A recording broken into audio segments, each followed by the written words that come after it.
When you think about those big historical figures, the ones everyone knows, Gamal Abdel Nasser, right? He's right up there. Icon of Arab nationalism, fighting colonialism. Definitely a huge figure. But what if that image, that really powerful symbol, isn't the whole story? What if there's more complexity, maybe even, hidden layers? And that's exactly what we're digging into today, isn't it? It is. We're doing a deep dive, looking at some fascinating source material, declassified files, personal accounts, trying to get past that standard narrative. So the mission isn't to tear down a hero figure. Not at all. It's more about understanding the intricate web, the different motivations, maybe those potential hidden agendas behind his whole revolutionary project. Okay, so let's start where it all began, his rise to power. The story we usually hear is, the hero arrives, saves Egypt from corruption, foreign influence. Promises an end to poverty, social justice. It's a very strong narrative. Super compelling. Yeah. Taps right into what people were feeling. Absolutely. And that popular feeling was real. But what the sources really highlight is his rise wasn't just about popular support. There was some very calculated, well, ruthless political maneuvering happening too. Behind-the-scenes stuff. Yeah. The heroic image is, let's say, only part of the picture. Okay, ruthless how?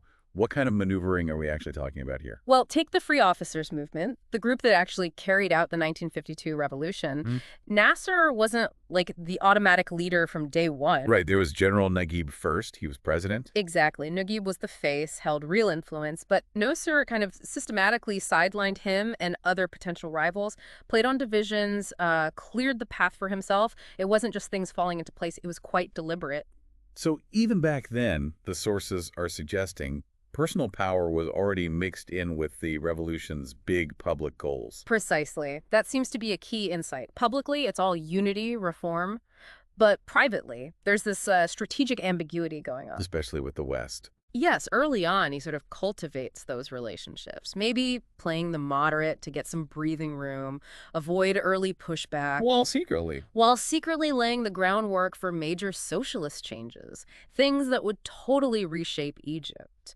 A longer game, not fully on display at first. Which I guess leads us straight to the Suez Canal nationalization. I mean, that's the classic Nasser moment, right? Defying imperialism. It's definitely seen that way, and it was a huge symbolic act, asserting Egyptian sovereignty. It resonated everywhere in the Arab world. But you're saying there might be more to it than just pure nationalism? Well, the timing is really interesting. It happened right after the U.S. and Britain pulled their funding for the Aswan High Dam, a massive, crucial project for Egypt.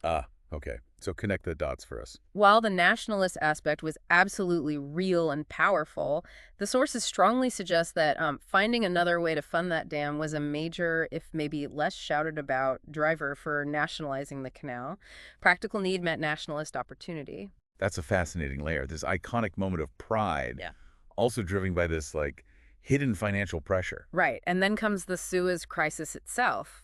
Britain, France, Israel intervene. Militarily, it wasn't looking good for Egypt initially. But somehow, politically, it becomes this massive win for Nasser.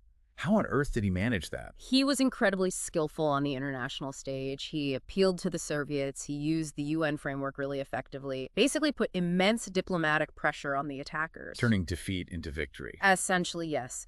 Military setback became a huge political triumph. It cemented his image globally as this anti-colonial champion. That's a core insight, his mastery of that international game. But reading between the lines and the sources, Mm-hmm. did that victory come with a hidden cost? Like relying more on the Soviets? That's a really crucial point, yeah. Getting Soviet backing was essential in the crisis, but it did start shifting Egypt's alignment. So much for self-reliance. Well, that was always the public message, wasn't it? Championing Egyptian self-reliance. But the reality was a lot of Soviet military and economic aid started flowing in, creating, a new set of dependencies, different strings attached. Okay, let's shift gears a bit. Arab unity. Pan-Arabism. That was central to Nasser's whole ideology, wasn't it? The United Arab Republic, with Syria being the big example. Absolutely central. Publicly, it's all about brotherhood, solidarity, a unified Arab nation.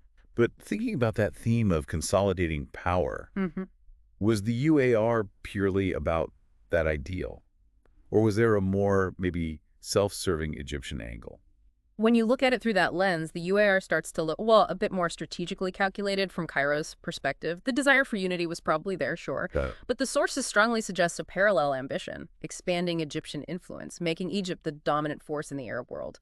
So pan-Arabism becomes a vehicle for Egyptian leadership, if you see what I mean. And we know how that ended. The UAR didn't last long. Fell apart after just 3 years, yeah. What went wrong there? Seems it was largely down to how it was run. Very centralized, very much directed from Cairo.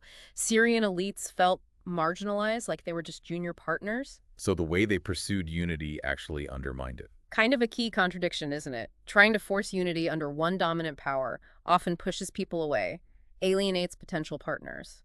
And this wasn't just with Syria, right? There were tensions, power struggles with other Arab leaders too, like King Hussein in Jordan or the Saudis. Oh, absolutely. Behind the scenes, there were constant rivalries, proxy conflicts, competing visions for the region. The public image of Arab Brotherhood often masked these deep-seated clashes of interest. It really seems like this pattern keeps emerging, this grand public vision, but underneath a more pragmatic, sometimes hidden agenda, often related to power. And you see that pattern inside Egypt, too, with his domestic policies. Like the land reforms, nationalizing industries, presented as these great socialist steps forward. And they did have huge impacts, no question. Land reform aimed at breaking the hold of the old aristocracy, addressing inequality. Nationalization put key assets under state control for the nation's benefit, supposedly. But again, the hidden agenda. Well, if you dig into the sources, you see how these moves also tightened Nasser's grip. Land reform weakened a major potential source of opposition, the big landowners. Took away their power base. Exactly. And nationalization. It concentrated enormous economic power in the hands of the state, which effectively meant in the hands of Nasser and his regime. It created a huge patronage system. Loyalty could be rewarded with jobs, resources, influence. And the source is pretty clear about the flip side of this consolidation, right? The suppression of anyone who disagreed. Yeah, and this is where it gets really dark. It raises serious questions about the nature of the revolution. Because he talked about liberation, social justice. But the regime became increasingly authoritarian. Any real opposition, communists, liberals, especially the Muslim Brotherhood, faced brutal crackdowns, imprisonment, torture, executions. Which really clashes with that image of the benevolent leader, the man of the people. It's a stark contradiction. It shows the lengths he'd go to maintain control. Okay, then there's the Yemen War.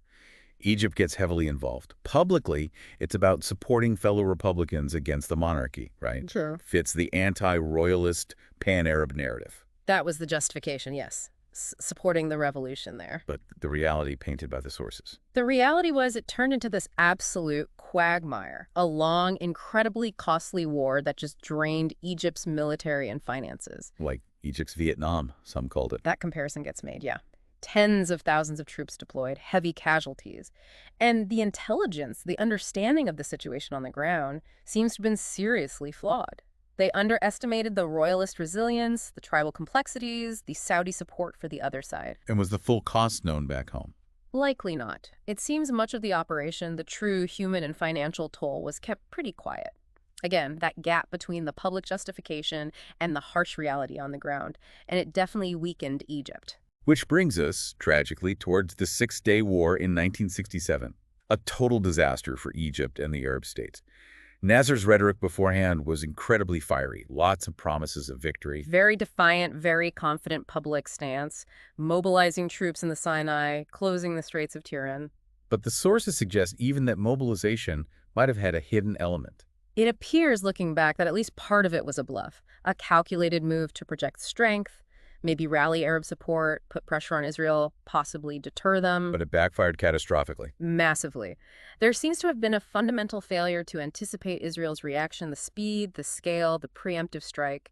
Huge intelligence failures leading up to it. Resulting in the loss of Sinai, Gaza, the West Bank, Golan Heights. Just devastating. A complete military humiliation. It shattered the image of Nasser's military strength, a huge gap exposed between the rhetoric and the reality. And then in the aftermath, Nasser does something dramatic. He offers to resign on television. A very emotional moment. Huge crowds poured into the streets begging him to stay. Was that genuine accountability? Or something else? Given everything we've discussed, his track record of, shrewd political moves, many analysts looking at the sources see it less as true contrition and more as another calculated maneuver. How so? By offering to resign, knowing the likely public reaction, he essentially rallied support, shifted focus away from the military failure, and reinforced his position as the indispensable leader. The people seemingly wouldn't let him go. It deflected blame in a way. So, wrapping this all up, looking back at Nasser, it's just not a simple story, is it? The hero narrative really doesn't capture it all. Not even close. He's still this incredibly powerful symbol for millions. Arab dignity, anti-imperialism, social progress for some. But this deep dive into the material, it forces you to see the other sides. The hidden agendas, the consolidation of power, the authoritarianism. The strategic mistakes, the costly wars, it's all part of the picture. His rule, his choices, they profoundly shaped Egypt's path, for better and for worse. Which leaves us with those big, lingering questions that the sources push us towards, doesn't it? Exactly. Like, was that push for Arab unity truly about a shared destiny, or was it more about Egyptian dominance, about his own power project? And those domestic reforms, land industry, intended purely for the people, or did they also, maybe unintentionally, pave the way for later economic problems, for continued political control? These are the tough questions you, the listener, have to grapple with. How do you balance the leader who inspired so many against the leader who crushed dissent and perhaps overreached? It really makes you think about leadership in general, doesn't it? How grand public goals can sometimes mask more complex, maybe even self-serving motivations. It's a crucial takeaway. History is messy, figures are complex. We have to keep digging beyond the easy narratives. A really important reminder. Thanks for exploring all that complexity with us today.